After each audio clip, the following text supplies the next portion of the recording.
The seventh rule that you should apply when you are in your deal and you're about to seal it, you're about to ink it. You got to remember these things. I'm freaking trying to memorize them myself and remember, but I'm here to share with you today to remind you, hey, there's another rule that you need to apply when you're trying to close your deal, and it is always ask one more time. Okay, so this is a recurring, always happening. It can never end, it's endless, it's infinite, and it's going to give you the persistence that you need in order to wear out your customers' resistance, and they will make a decision to buy, give you money, or sign your contract. And that is always ask one more time. Now, in order for you to even be able to apply this rule, you got to know a lot of closes. I mean, I'm still learning a lot. I'm still trying to figure out so many different ways. They obviously got to be tailored to the product or service that you are selling, but you got to know what is it that they're gonna, get from you if you run into a money objection that they mentioned the first time, the second time, the third time, the fourth time, the fifth time, or they got to think about it, or they got to, speak to the spouse, the MD, the CEO, the CFO, their partner, the other shareholders, the board. There's somebody else that they're going to talk to in finance department or HR. God knows what it is, manufacturing. Whoever it is they got to speak to, you got to have some closes for that. If they're going to give you an objection about time, hey man, now is not the right time. Come back in a week or two, next month, next quarter, next year.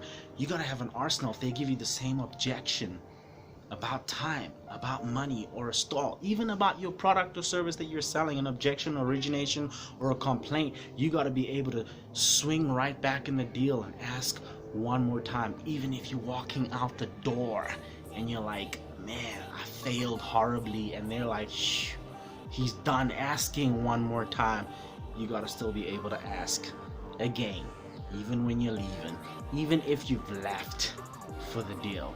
So you're gonna need to train, you're gonna need to practice, you're gonna need to rehearse, you need to have an arsenal, like an artillery of closes. Whether they tell you I need to think about it, hey, I agree with you, you should think about it. And most people need to take the time to think about their decisions before they make them. But let me share something with you. It doesn't matter whether you take 1 day, 1 hour, 2 hours, 3 hours, freaking 2 weeks, 3 months, a year to think about it, sir. You're gonna be faced with 3 questions. Is this the product that you need? Can you afford it? Am I the kind of person you want to do business with? They say I gotta speak to my spouse. I agree with you, but what if they say no? Oh well, then I know they won't say no because I just gotta speak with them because we speak about everything. Well, if you speak to them about everything, they already know that you're here, you're looking at this, you're considering it, and you already spoken to them about it. Okay, so let's do the deal. So if you know they're not gonna even say no, they won't say no, sign the deal then.